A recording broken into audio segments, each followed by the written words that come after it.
un petit bout de temps. C'est notre 4e webinaire sur le sport. Vous êtes de plus en plus nombreux et on est très heureux de vous retrouver pour une 4e fois. Donc aujourd'hui, nous allons parler data dans le sport, évidemment, et je vais vous montrer le programme. Donc, dans un premier temps, je vais vous présenter en fait le rôle de l'analyse de la donnée au sein de clubs. Donc, c'est vraiment assez général, c'est que vous vous rendiez compte à quel moment la donnée intervient dans le sport. Par la suite, on va avoir la chance de découvrir les différents cas d'usage de Thomas Auger du Montpellier Hero Rugby, qui est responsable marketing, et de Julien Demeaux, qui est responsable data, données, football, Toulouse Football Club. Et pour finir, on fera une ouverture pour conclure sur le futur de l'analyse sportive. Donc, je ne sais pas si vous l'avez vu, ce film, mais le stratège a fait vraiment connaître, démocratiser en tout cas la connaissance de la donnée, le fait que les clubs de sport utilisaient la donnée pour leur analyse et pour monter en compétences, refaire le recrutement, ce genre de choses-là. Donc, pour ceux qui ne l'auraient pas vu, je vais faire un rapide récap. Donc, en fait, c'est un film qui est tiré d'une histoire vraie qui concerne le club d'Auckland Athletics en baseball.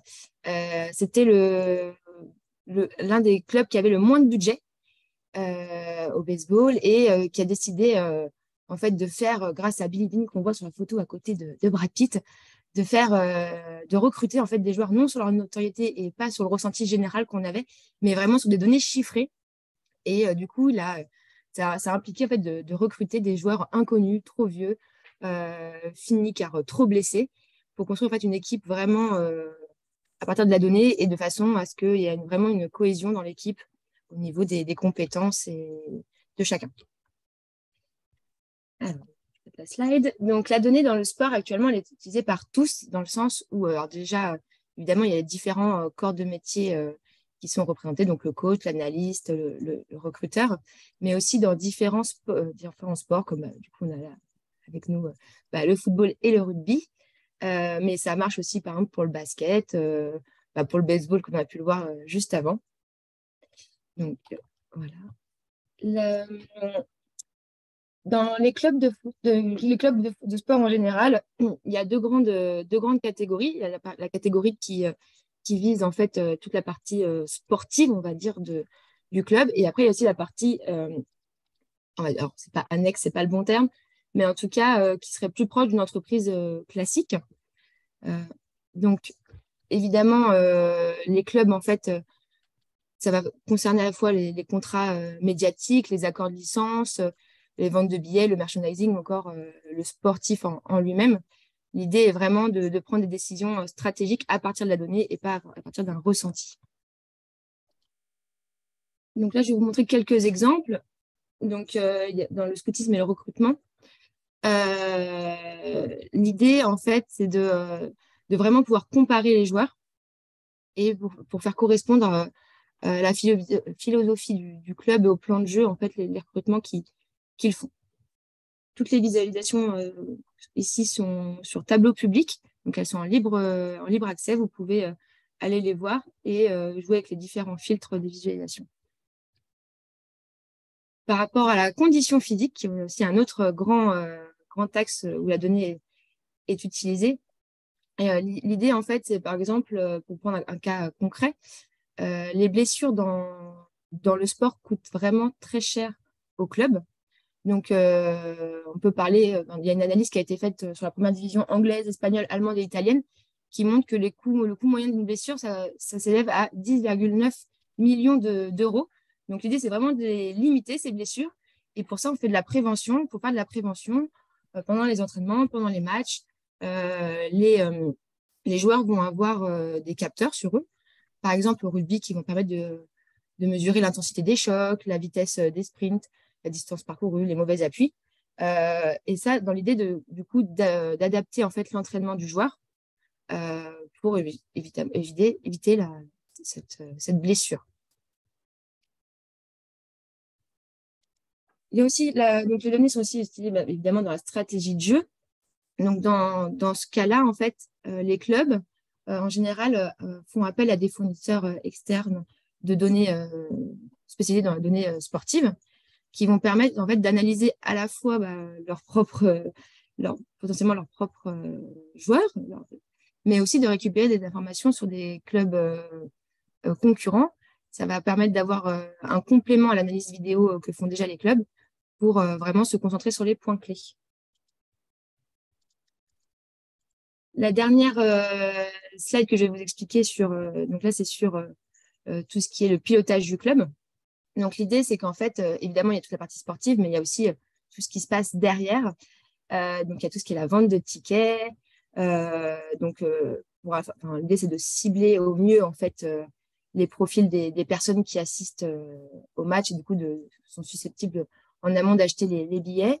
Au niveau du merchandising, l'idée, c'est de visualiser les points de vente les plus attractifs, de localiser les clients pour être fait au plus proche d'eux. Il y a évidemment les ressources humaines, comme dans une entreprise normale, pour gérer les contrats de vos joueurs, dans l'idée de vraiment avoir un impact sur leur performance. Et il y a le pilotage qui permet d'identifier les causes de dérive et de succès du club pour vraiment tirer des conclusions. Voilà, j'espère vous avoir donné une vision un peu générale de la donnée dans le sport. Je vais donner la main à Thomas Auger, qui est responsable marketing au Montpellier Hérault Rugby. Ah, je n'ai pas changé la slide. Voilà. Super. Et bonjour à tous. Oui, oula, la photo a bien changé depuis. Enchanté à tout le monde. Merci à The Information Lab pour l'opportunité de parler un petit peu de ce qu'on fait nous ici au MHR. Donc effectivement, Thomas Auger, je suis donc responsable marketing depuis un peu plus d'un an maintenant au MHR, mais j'ai rejoint le club en 2019 avec parmi les projets phares qui ont motivé mon recrutement, justement cette question de la data. Et qui a été un projet qui a été initié et où il y avait un vrai besoin au niveau du club pour notamment sur la partie marketing et sur la partie grand public pour passer un cap et pour s'appuyer là-dessus pour améliorer les stratégies qui étaient mises en place. Voilà. Super. Donc du coup, l'idée aujourd'hui, c'était de vous présenter un petit peu à quel point la data aujourd'hui est avec un vrai focus sur la data grand public, donc plutôt B2C, de savoir comment cette donnée aujourd'hui impactait notre prise de décision et quel cas d'usage on allait utiliser pour améliorer notre stratégie, que ce soit, comme on le disait tout à l'heure, sur la billetterie, sur le merchandising, sur la consommation dans le stade, et puis dans les prochaines étapes sur l'expérience fan au global et sur ce que pourront vivre nos supporters quand ils viennent au stade. Voilà. Donc juste en quelques chiffres, le MHR, donc fondation, on est un club assez jeune, un des plus jeunes du top 14, avec une création en 1986. Une centaine de salariés aujourd'hui au global, hein, ce qui inclut aussi la partie professionnelle, donc les joueurs. Un budget pour 2022-23 de 30,4 millions. Et du coup, c'est les 3 trophées majeurs, dont le plus récent, celui de l'année dernière, le bouclier de Brennus, le premier titre de champion de France pour le club, qui est arrivé au mois de juin l'année dernière, enfin cette année, du coup. Voilà. Donc la donnée, donc on est parti d'un constat aujourd'hui au niveau du club, et quand j'ai rejoint le MHR, c'était un peu un constat général, c'est-à-dire qu'on travaillait beaucoup en silo, donc avec un système billetterie avec des rapports billetterie, une boutique et toute la partie merchandising, donc e-commerce, qui était avec des reporting sur ce logiciel et ce système-là. La même chose pour tout ce qui est food and beverage, donc consommation, boissons, nourriture le jour de match, pardon. Et puis aussi le contrôle d'accès, de savoir à quel moment venaient les supporters, qui était venu et qui n'était pas venu, etc. Voilà. Toutes ces données-là, donc vraiment avec des systèmes différents qui ne communiquaient pas vraiment entre eux. Donc il y avait un gros travail derrière pour essayer de recroiser les informations, pour essayer d'en tirer des enseignements. Donc il a fallu faire ce premier travail de faire converger la donnée et de moderniser le traitement que l'on faisait et les reporting qui montaient ensuite au niveau de la direction. Donc ça a été un des premiers objectifs.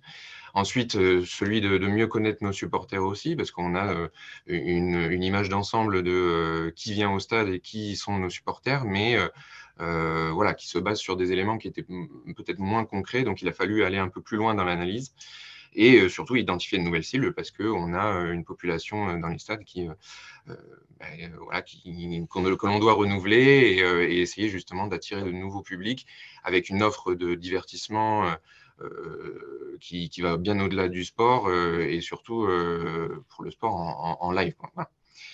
Et puis voilà, un troisième objectif qui, lui, pour le coup, beaucoup plus basique, on va dire, c'est-à-dire voilà, améliorer les performances de vente, que ce soit sur les 3 pôles de revenus et le taux de remplissage de notre stade, où voilà, on avait des axes de progression à travailler là-dessus pour justement éviter que ce soit que l'aléa sportif ne soit le facteur principal pour décider si le stade était rempli ou non.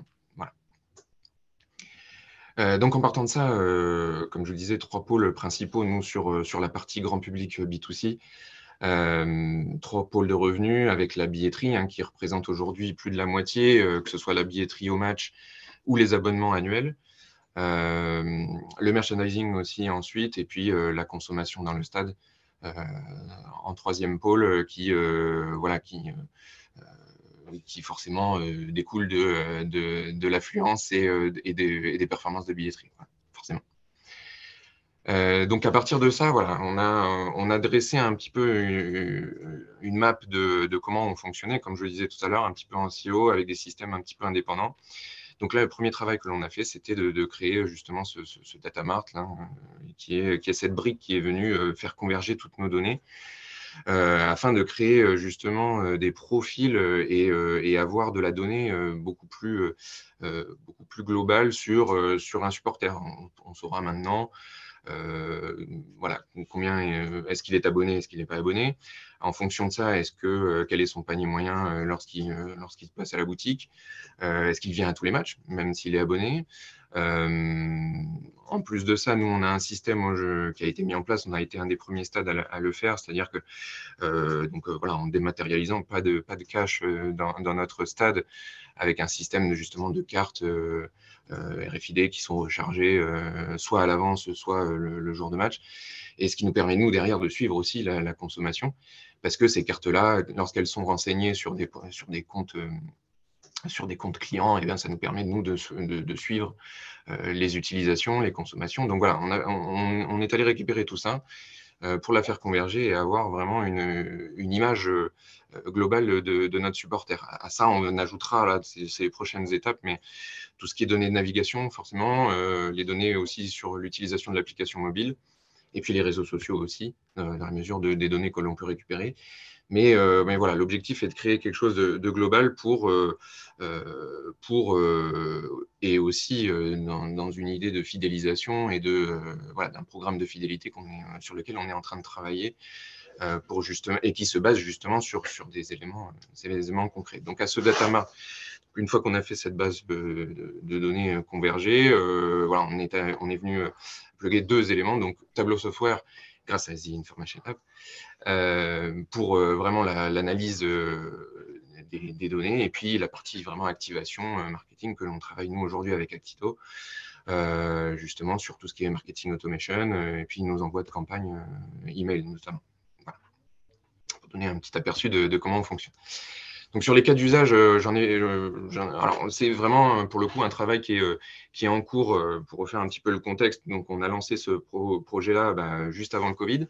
Donc forcément, il a pris un petit peu de retard sur le lancement, mais il y avait eu toujours cette volonté de s'investir sur ce projet-là. Donc on a eu la chance que notre direction et notre président soient en phase avec ça pour poursuivre les investissements. Et puis, au moment où tout était prêt à être lancé, on a subi une cyberattaque. Donc, on a perdu énormément de choses et ça a ralenti encore un peu plus le lancement du projet. Là, on arrive dans une phase où voilà, on va pouvoir vraiment aller un peu plus loin et vraiment dans l'exploitation des licences Tableau et de ce qu'on peut en faire. Donc, il y aura un travail aussi, nous, sur la donnée, hein, notamment avec le tableau PrEP, je pense, dans les prochaines semaines, justement pour qu'on puisse avoir une donnée qui soit de qualité et qui remonte correctement, pour en tirer des rapports aussi qui soient concrets. Donc là, c'est une première visualisation, notamment parce qu'on a voulu s'intéresser à notre territorialité, on va dire. On sait que voilà, le plus gros de notre base de données se situe autour de Montpellier et des communes autour. Mais c'était intéressant pour nous de vraiment avoir une vision un peu plus poussée et puis justement d'aller trouver de nouveaux territoires. Parce qu'on a cette particularité à Montpellier, c'est d'avoir une offre sportive avec des clubs références dans leur sport, hein, que ce soit dans le football, le handball, maintenant le volleyball qui est champion de France aussi, le hockey, le basket chez les filles à Latte. Voilà, on a une offre sportive qui est très intéressante, très importante.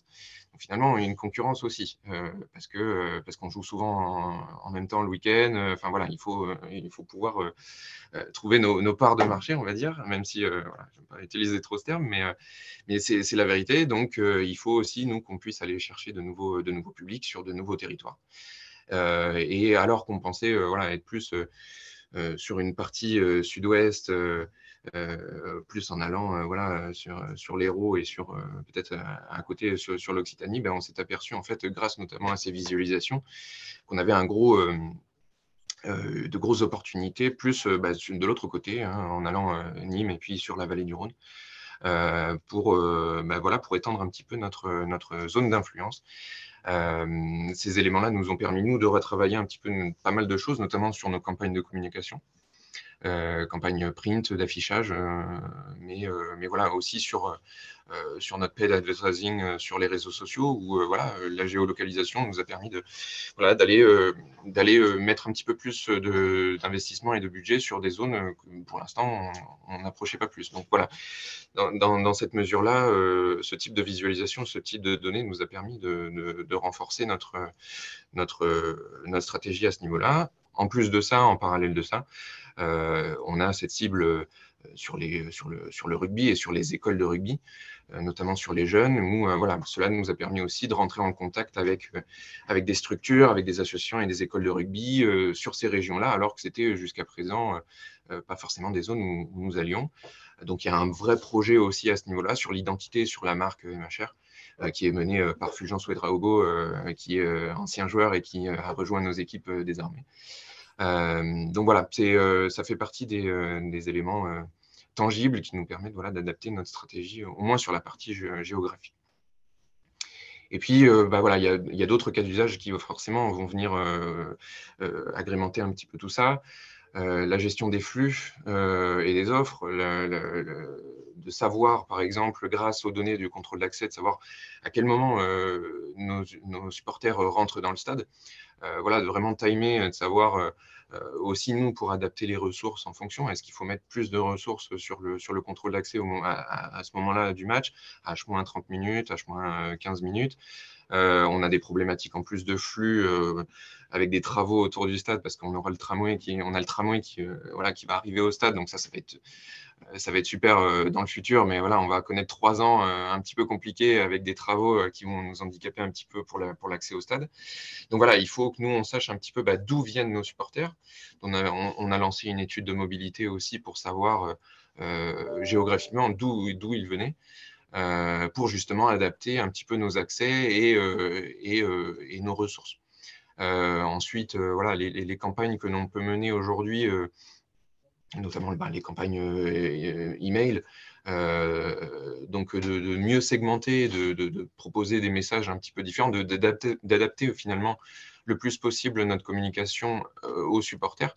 Donc voilà, de pouvoir avoir des profils et des habitudes de consommation qui soient mieux identifiées. Voilà, nous, ça nous a permis en conséquence d'adapter nos campagnes.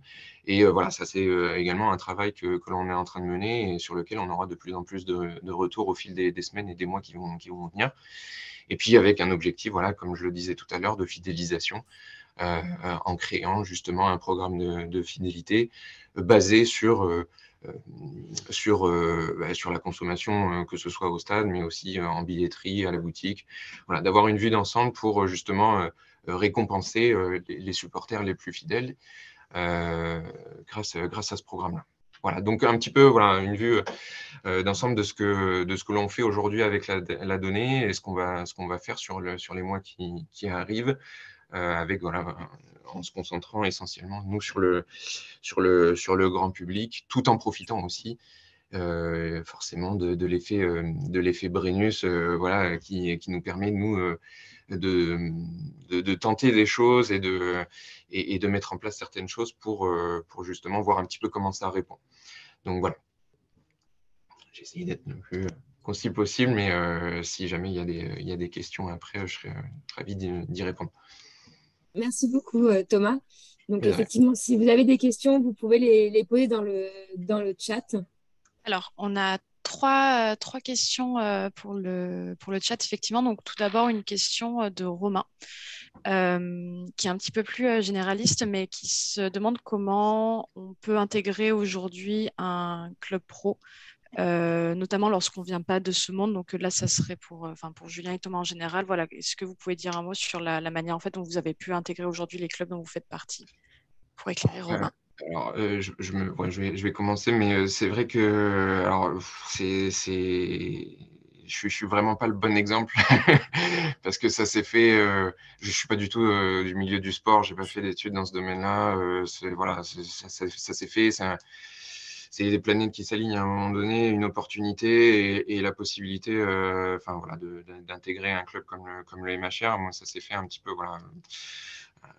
Par hasard, on va dire, avec beaucoup de chance, hein. C'est un milieu qui est, voilà, qui est difficile d'accès, mais aujourd'hui, moi, si je prends mon exemple personnel, les expériences que j'avais eues avant, notamment sur la gestion de projet au global et le CRM, bah, voilà, ce genre de projet, c'est ce qui a fait que mon profil, à un moment donné, a plu pour justement se lancer sur ce domaine de la data.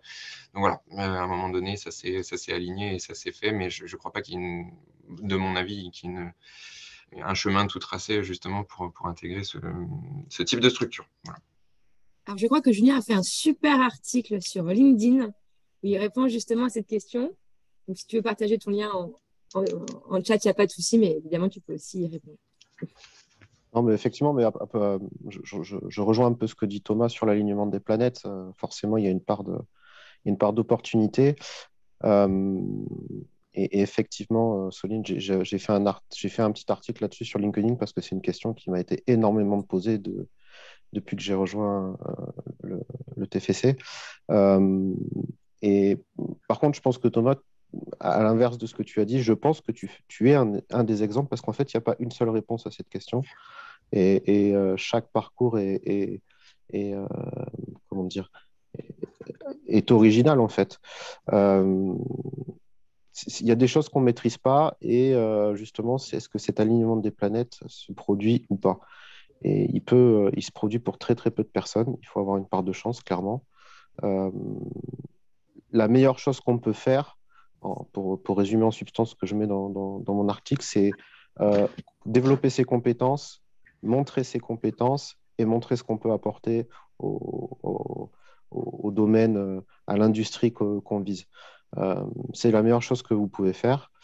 Et si quelqu'un dans l'industrie voit ça et se pose des questions en disant, tiens, c'est une approche intéressante, bah, c'est la meilleure chose que vous pouvez faire, mais vous ne pourrez pas maîtriser cette notion de est-ce que l'opportunité va arriver. Vous pouvez essayer de maximiser les chances, mais il y a une part de chance qui est fondamentale, quoi qu'il arrive.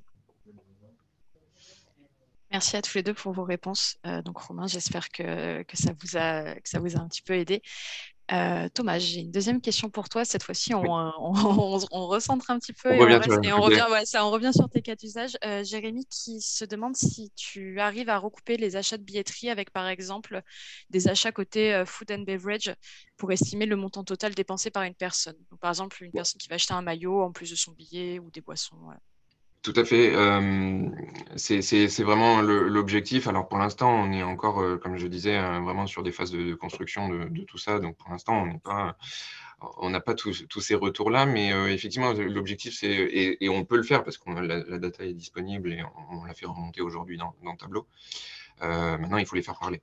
Mais tout à fait, aujourd'hui, on a pour un profil, à partir du moment où on a une clé de rapprochement qui est son adresse mail, on peut savoir ce qu'il a consommé en buvette, ce qu'il a acheté en boutique, ce qu'il a acheté en billetterie, à quelle heure il est arrivé au stade. Enfin voilà, on a une vue assez globale. Maintenant, nous, il y a un gros travail à faire sur l'identification, parce que c'est vrai que sur les points de vente, si la personne vient en buvette et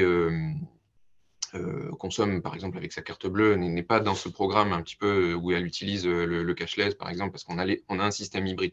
Donc forcément, les personnes qui vont être en dehors du système, on va dire, cashless et boutique aussi, en donnant leurs informations, etc. Là, nous, forcément, on va avoir un petit peu de perdition, mais l'objectif, c'est d'inciter les gens à utiliser ces systèmes-là pour que nous, on puisse avoir de la donnée qui remonte. Donc, on a une grosse majorité de la data qui est rapprochée comme cela.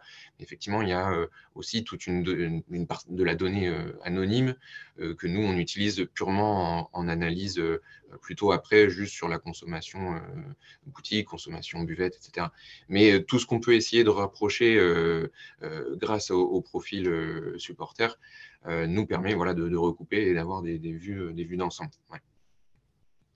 Ok, parfait, merci. Et du coup, on a une question qui reste un petit peu dans le même principe de Ouais. Maxence, qui se demande si vous avez pu quantifier le ROI de cet investissement. Est-ce que vous aviez un objectif clair avant la mise en place de tout ce process, ou pas forcément, comment vous avancez là-dessus? Donc ça a été un investissement qui a été forcément qui a été important et qui a été fait, voilà, comme je le disais dans ma discussion tout à l'heure, à un moment donné où il y avait plus de revenus billetterie, plus rien puisque les stades étaient à huis clos, donc forcément très très compliqué.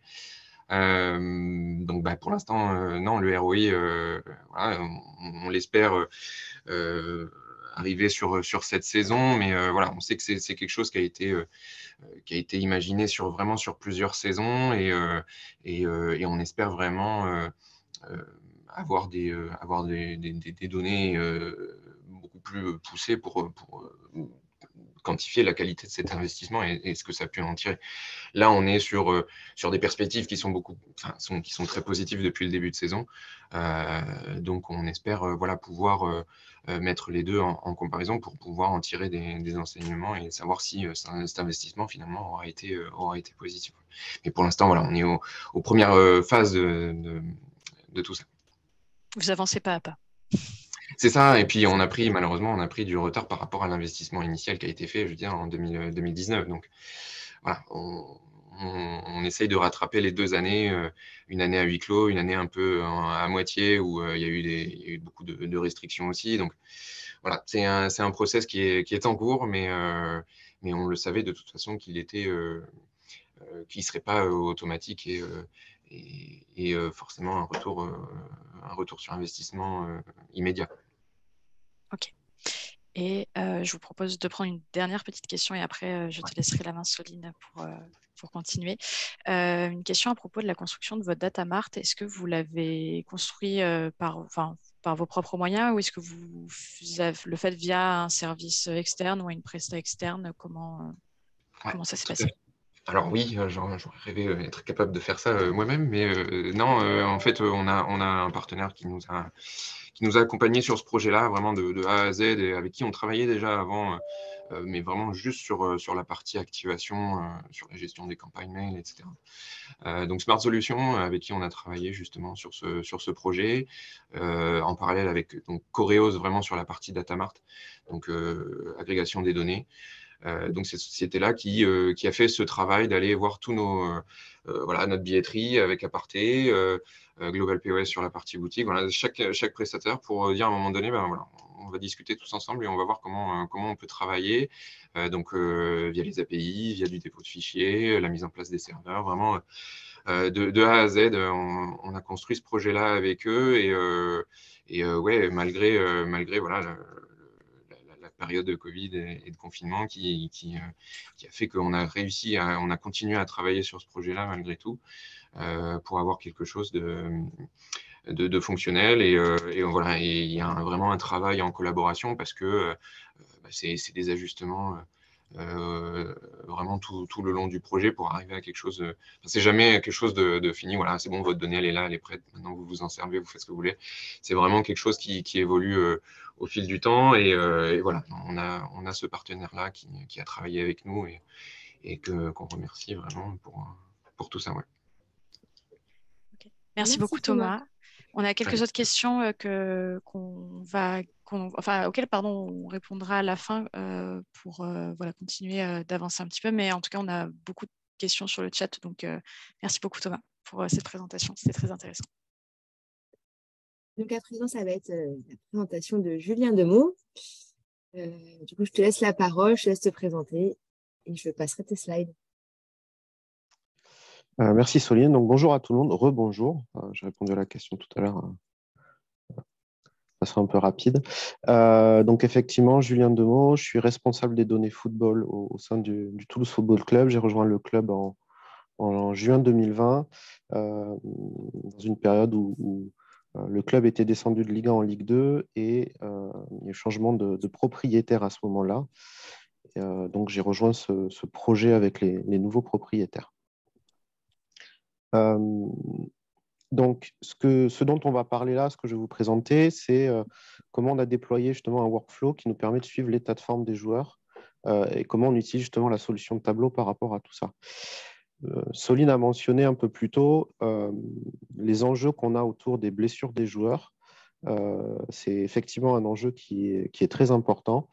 Et donc, au sein du club, on a mis en place des stratégies spécifiques autour de ce type de sujet, autour justement le bien-être des joueurs, parce que notre enjeu, c'est d'être en situation où arrive le week-end, on veut que tous les joueurs soient dispo et que le coach puisse justement choisir, faire son équipe en fonction justement des qualités des joueurs, du plan de match et de l'approche tactique, et pas faire des choix par défaut parce que tel ou tel joueur est absent pour cause de blessure. Donc, c'est vraiment un enjeu qui est important. Et je vais vous présenter un de ces aspects qu'on appelle l'état de forme. Donc, l'état de forme, qu'est-ce que c'est ? C'est un recueil d'informations en fait, auprès des joueurs, ce qui va nous permettre de collecter en fait, quelque part leur ressenti, mais ça va nous permettre de le normaliser, de le standardiser par rapport à certains paramètres dont on sait qu'ils sont liés à leur performance. On le sait parce qu'il y a des études scientifiques qui nous l'ont montré. Et donc, on s'appuie sur toutes les publications scientifiques justement pour développer et mettre en place nos stratégies autour de ça. C'est aussi un outil de communication entre le staff et les joueurs. Ça permet justement d'échanger autour de ces aspects-là. Et puis aussi au sein du staff, d'avoir une base d'échange normalisée et on sait de quoi on parle, on sait exactement quels sont les paramètres. Donc nous, la façon dont on l'a mis en place, c'est un questionnaire quotidien qui est, on demande aux joueurs en fait, de remplir ce questionnaire tous les matins lors du petit déjeuner. Donc les joueurs doivent tous les jours se présenter au petit déjeuner à une heure précise. Et ça nous permet, on profite de ce moment-là pour récupérer justement ces informations-là avant la séance d'entraînement. Alors pourquoi est-ce qu'on fait ça ? J'ai parlé de publications scientifiques, j'ai mis le titre là de l'une d'entre elles justement qui aborde ce sujet et qui montre justement qu'il y a une corrélation entre 4 paramètres que sont la fatigue, le sommeil, le stress et les courbatures et la notion de charge d'entraînement. Donc c'est qu'il y a une forte corrélation et nous, notre façon d'approcher ça, c'est de maîtriser au maximum tout ce qu'on appelle justement la charge d'entraînement. On a d'autres outils en parallèle, mais on se sert aussi de celui-ci pour être en maîtrise de ça. Alors, ça ne veut pas dire que quand on maîtrise la charge d'entraînement, on va absolument éviter les blessures. Personne n'a la boule de cristal, ça n'existe pas.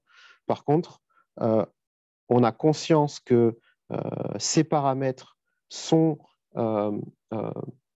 possiblement en lien avec certaines formes de fatigue physique qui peuvent amener à des blessures. Et ça, ce sont des choses qu'on maîtrise. Donc, on va se concentrer sur ce qu'on maîtrise pour prendre les décisions les plus objectives possibles. Donc, par rapport à ces 4 paramètres, la publication nous explique aussi qu'il y a une notation qui est standardisée sur une échelle de 1 à 7. 1 étant, si je prends le paramètre de la fatigue, je suis extrêmement fatigué, et 7 étant, tout va bien, je ne suis pas fatigué du tout. Et donc, on va mettre en place cette stratégie. Le papier parle aussi de ce qu'on appelle la RPE, qui est un indicateur de fatigue ressentie. Et donc, c'est quelque chose qu'on prend après de façon séparée, mais c'est aussi un élément qu'on prend en compte. Donc, nous, on a créé un cadre, on a créé en fait un tas de processus de prise de décision, justement pour que ce soit le plus objectif possible et qu'on passe au-delà du ressenti à l'instant T d'une personne où je me suis mal réveillé, ou tiens, tel joueur, il est jeune, il peut enchaîner, etc. C'est vraiment être dans l'industrialisation, je pourrais dire, de la prise de décision. Alors, la façon dont on fait ça, et ça va répondre à la question de Bastien en même temps, donc chaque matin, on a mis en place donc, un outil que j'ai développé en interne. On a un des préparateurs physiques qui a la tablette et comment dire, et au petit déjeuner, il accueille les joueurs un par un, ils remplissent ensemble le questionnaire et de façon automatique, toutes ces données sont poussées sur une base de données qu'on a nous en interne et qui est au sein de toute notre base de données des sciences du sport de façon générale. Et donc là, on va garder toutes les données brutes. Donc vraiment, c'est les réponses de chaque joueur. Après, il y a une couche de modélisation, normalisation des données qui doit se faire au niveau individuel. Je vous donne un exemple et on va le voir sur la slide suivante. Il va falloir individualiser les réponses parce que le niveau de réponse d'un joueur est différent du niveau de réponse d'un autre, même s'ils veulent dire la même chose. Et je vais vous montrer l'exemple plus tard pour que ce soit très clair. Donc, on va commencer à modéliser et tous les calculs vont venir en fait sur cette couche.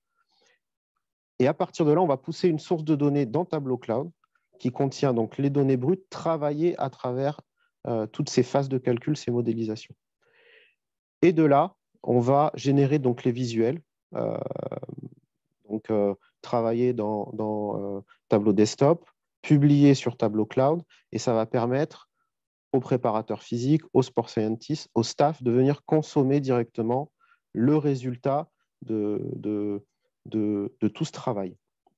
Donc, ces 2 derniers éléments, et si tu peux avancer juste un petit peu là, Soline, ces deux derniers éléments sont faits, se font dans l'environnement de Tableau, et ça nous permet d'automatiser justement tout ce process. Ce qui fait qu'au final, on va se retrouver avec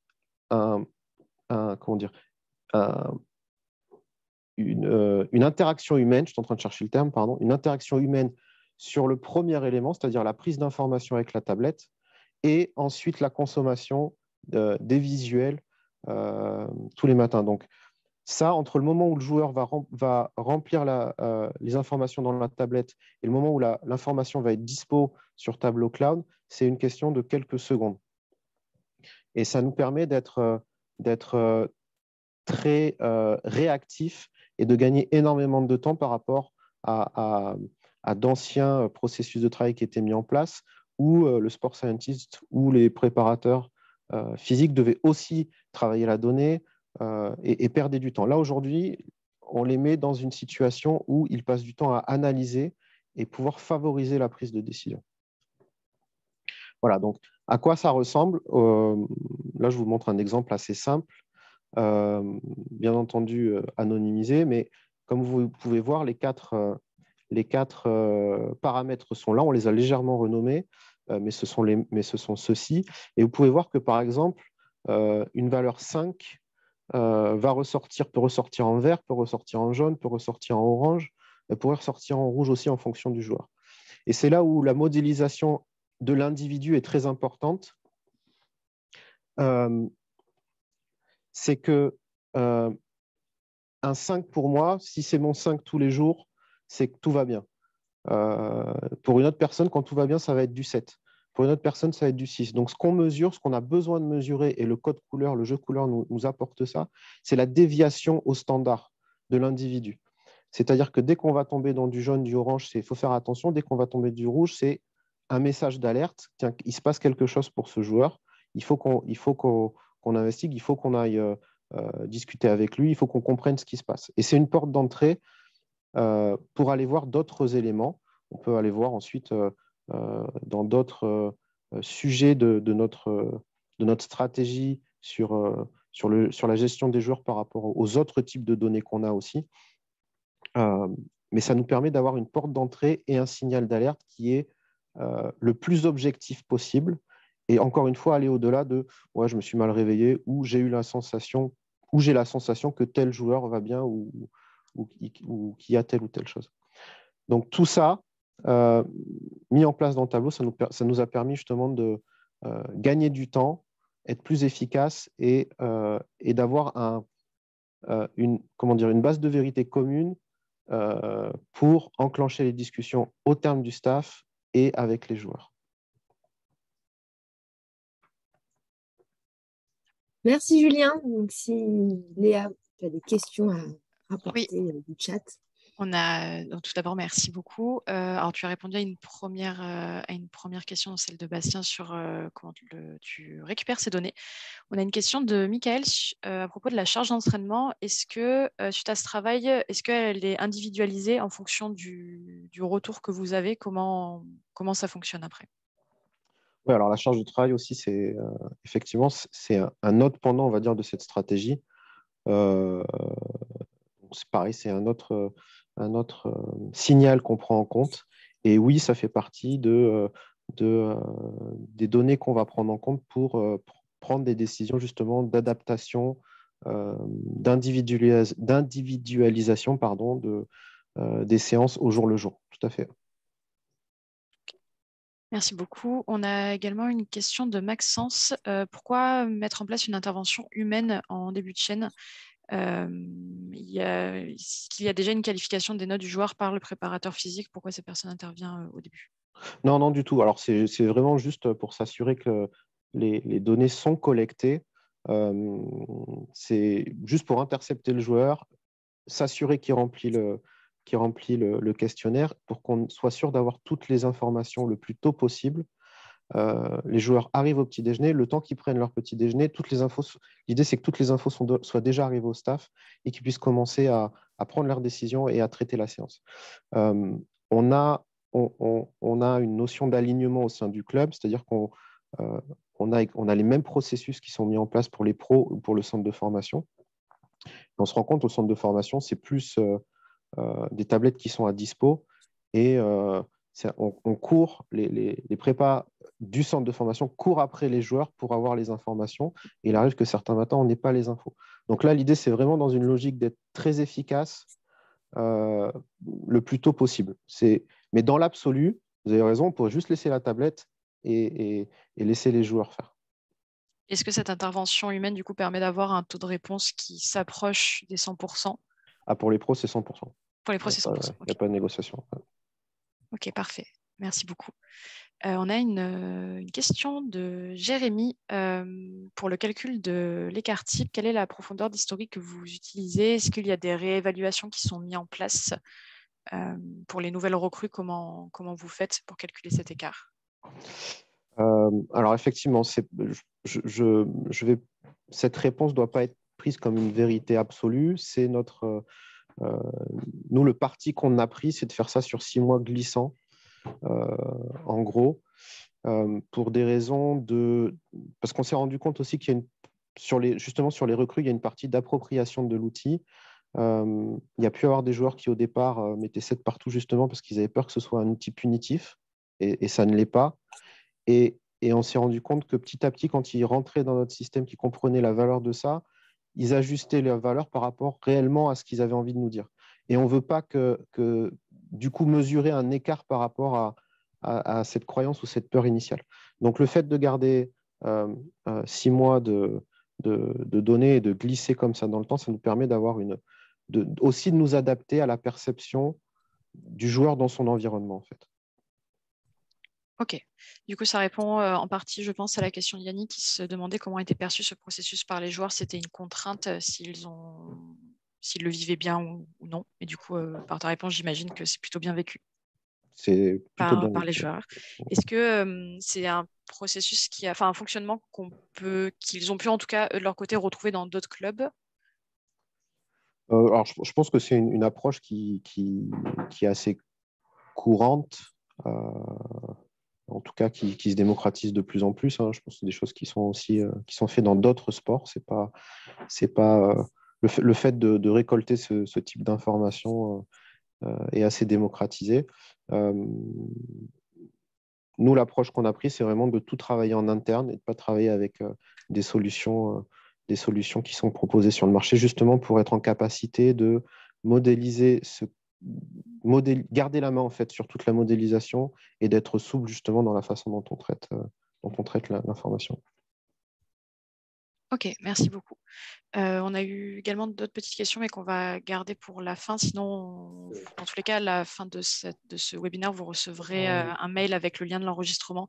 Donc, si jamais il y a des questions auxquelles on n'a pas pu répondre, on vous mettra les réponses dans le mail. Mais en tout cas, merci beaucoup, Julien, pour ta participation. Et comme d'habitude, le chat était animé, donc c'était intéressant. Je te laisse la main, Soline, pour la suite. Merci.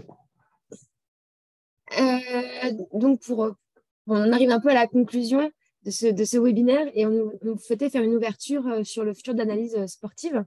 Donc, avec, par exemple, tout ce qui est IoT, ce genre de choses-là, et comment vous, dans vos clubs, ou même dans le milieu sportif en général, comment vous voyez l'évolution de l'analyse sportive.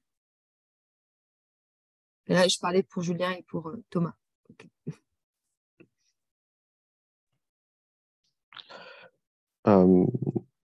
Je vais commencer, je ne sais pas si Thomas, Je t'en prie, vas-y.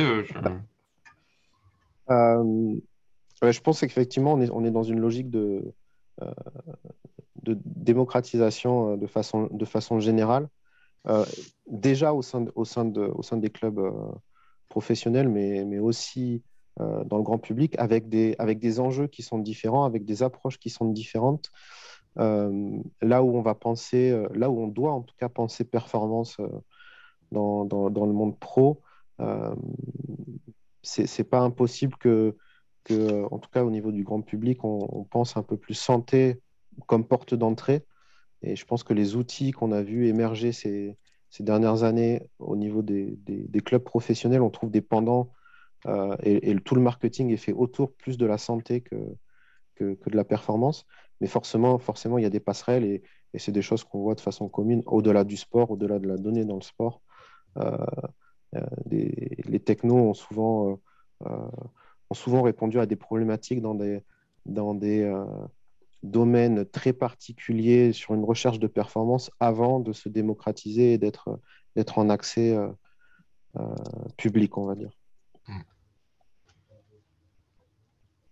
Ouais, si je peux compléter un peu. C'est vrai que moi, sur cette partie data, vraiment plutôt grand public, parce que c'est vrai que là aussi, nous, on a nos analystes qui travaillent avec les données des joueurs et voilà, nous, on a une petite vision de tout ça, mais finalement, aujourd'hui, on ne l'exploite pas parce que voilà, c'est pas notre objectif pour l'instant, mais on s'aperçoit finalement que sur les comportements, sur ce que recherchent aussi les supporters, c'est aussi de se rapprocher des joueurs et d'en savoir un peu plus. Hein. Souvent, la question qui revient sur les joueurs, c'est est-ce qu'il est blessé, comment il va, est-ce qu'il pourra jouer le prochain match, etc.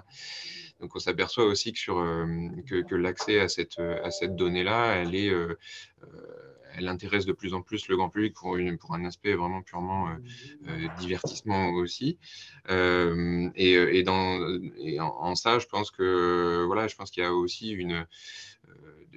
il y aura de plus en plus de développement dans ce domaine-là. On s'aperçoit que de savoir que tel joueur a parcouru tant de mètres, a fait tant de courses, a fait tant de plaquages sur le match. On s'aperçoit que ça, c'est des données qui intéressent de plus en plus les supporters aussi qui sont intégrés et qui sont accessibles finalement. Nous,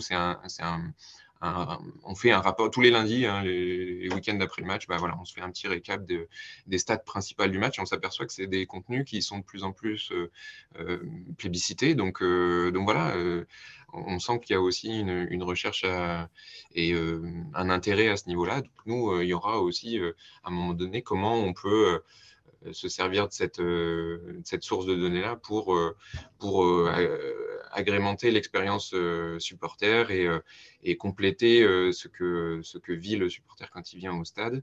Donc, soit en live via des outils, aujourd'hui il existe, j'ai vu encore une démo l'autre jour, le mec qui, voilà, avec son téléphone qui peut voir en live sur ce qui se passe sur son écran les stats en real time, mais voilà, sans aller même au-delà de ça, mais c'est vrai que voilà, c'est des choses qu'on voit émerger et je pense qui vont être de plus en plus présentes sur le marché. Je pense que tu parles Si. de l'appli FIFA là, Ouais, c'est ça, c'est qui est à la Coupe du exactement Monde. ouais, j'ai vu où tu appuies sur le joueur, tu vois exactement à quelle vitesse il va, etc. Je dis, bon, ok, là, c'est vraiment plus, mais même sans ça, juste de savoir, voilà, comment vont les joueurs, je sais que ça, les supporters vont avoir envie de savoir. Non, mais c'est intéressant parce que comme tu dis aussi, et ce que tu mets en avant, c'est que finalement la donnée devient aussi un enjeu de communication et médiatique, euh, dans le sens où ben, ça permet de raconter des nouvelles histoires autour du sport qui étaient plus complexes à raconter peut-être il y a 10-15 ans en arrière et ça intéresse.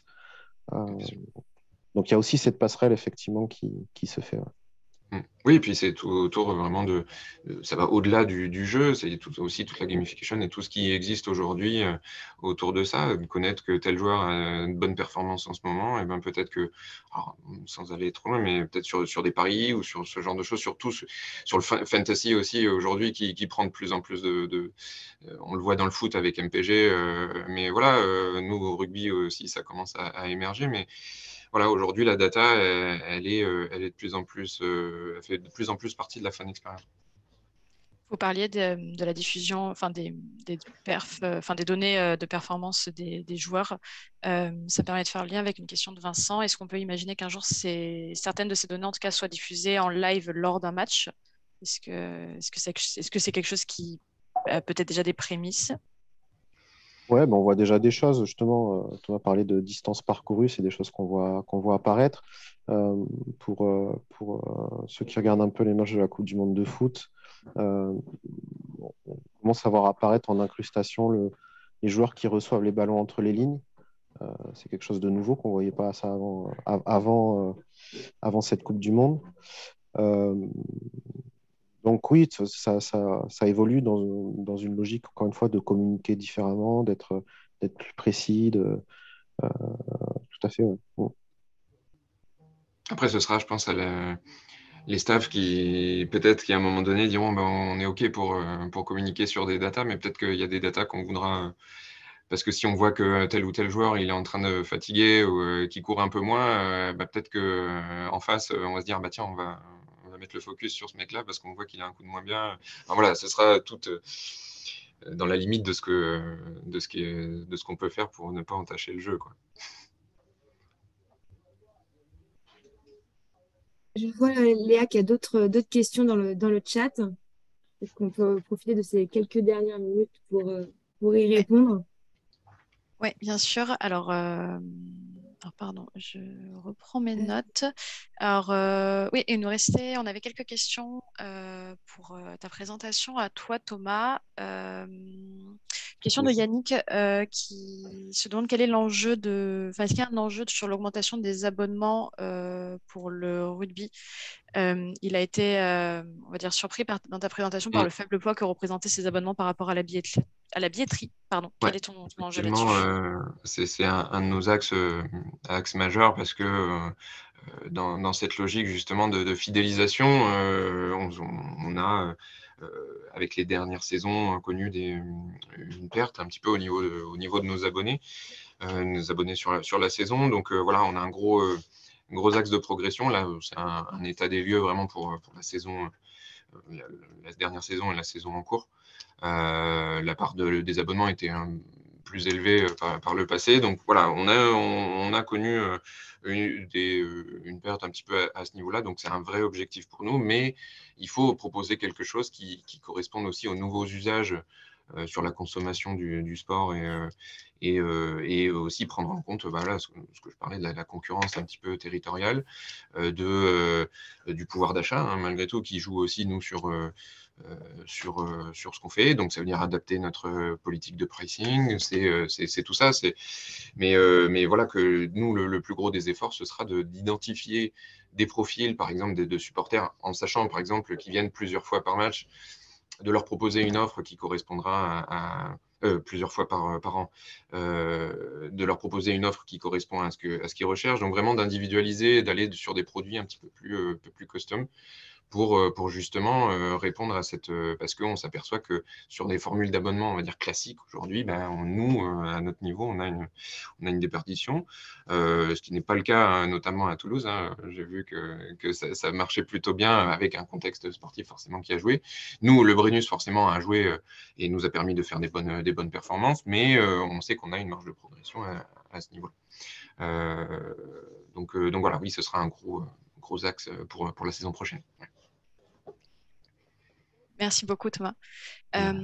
Julien, on avait quelques questions pour toi également une question de Romain par rapport au processus que tu as mis en place pour récolter les données sur le suivi de l'état de forme.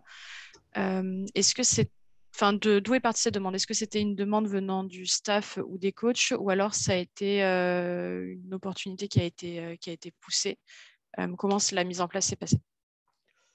Alors, ça vient pas des coachs, non, ça vient de notre approche générale, on va dire, au club. On se veut data-driven, c'est-à-dire que partout au sein du service, du département football, en tout cas sur la partie sportive, on veut objectiver au maximum toutes nos prises de décision. Et ça passe notamment par ce type de sujet, tout ce qui touche aux sciences du sport, en fait. Donc, on s'appuie sur les publications, sur tout ce que le monde des sciences du sport nous apprend. Voilà, on va s'appuyer dessus. Et puis, pareil, quand je parle d'être data-driven, ça va être le cas pour le recrutement, pour le choix du staff, pour la façon dont on joue au football. Tout va être alimenté, tout va venir en fait de là dans un souci de cohérence globale. Justement, à propos du recrutement, ça me permet de faire le lien. Quelle est la part de la data dans le recrutement des joueurs? Est-ce qu'elle sert à confirmer un joueur qui a été ciblé par justement des données pertinentes? Ou alors, est-ce que ça permet de faire le ciblage d'un joueur pour ensuite le confirmer avec, par exemple, un entraînement ou une vidéo ou quelque chose comme ça? Comment ça fonctionne? Non, mais c'est pour le recrutement comme à peu près pour tout le reste en fait au niveau du département sportif, c'est que c'est le point de départ. Donc, si on identifie un besoin sur un poste, on va partir de la data, on va créer une liste de joueurs qui performent de manière cohérente avec ce qu'on veut mettre en place. Et puis, à partir de là, on va rentrer dans des couches de recrutement peut-être plus standard, d'évaluation du joueur par les recruteurs, jusqu'à arriver à la prise de décision. Mais voilà, c'est le point de départ. C'est la data qui alimente tout le reste du process, et pas l'inverse. Merci beaucoup. Et on a une dernière question de Jérémy qui du coup, fera une parfaite clôture, je pense. Donc, Thomas et Julien, comment aujourd'hui vous évalueriez l'état de la maturité data dans le monde du foot ou du rugby par rapport à peut-être à d'autres sports comme le volley, le handball ou le basket? Est-ce qu'il y a un sport qui est plus avancé qu'un autre? Comment vous le percevez?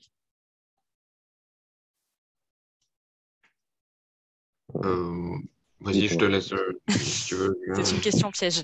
Bah, Oui, c'est pas une question piège, mais c'est une question qui est large en fait. Et moi, j'ai pas la prétention de connaître exactement ce qui se fait dans tous les autres sports non plus. Donc, par contre, ce que je peux dire, et pour répondre à Jérémy en particulier, c'est qu'on est encore loin de la Formule 1, dans le sens où ils sont, eux, encore plus câblés que nous sur tout ce qui est prise de décision pour la donnée, enfin autour de la donnée en tout cas, et y compris en live. Euh, Nous, on n'en est pas là, hein. Euh, Quand je dis nous, je parle pour le TFC. On travaille énormément avec la donnée sur la partie sportive, mais dès que le match arrive, euh, c'est un cadre qui est plus traditionnel, on va dire. Donc, on n'en est pas encore là, si je peux faire le parallèle avec la Formule 1 que tu connais bien. pareil, c'est vrai que voilà, sur l'utilisation, c'est vrai que ce soit pour la partie vraiment analyste sportif et nous, plutôt côté supporter, côté fan, le rugby par rapport au foot, qui est déjà, je pense, un peu plus loin, le basket, notamment sur la NBA, où là, on a des gens qui sur l'analyse des pourcentages de shoot, ce genre de choses où ces stats-là font partie vraiment du, comment on apprécie le basket, je pense, au niveau des États-Unis. Nous, ça, voilà, on est dans cette phase-là parce que ça commence à arriver. Je pense que le rugby est encore, voilà, si on devait les classer, juste le foot a un petit peu d'avance, je pense, là-dessus, mais on s'aperçoit notamment. Je prends le cas de l'équipe de France de rugby, hein, on s'aperçoit via les reportages et ce qui sort un petit peu de ce que fait le staff aujourd'hui sur le rugby. On s'aperçoit que c'est très très poussé en termes d'analyse de stats.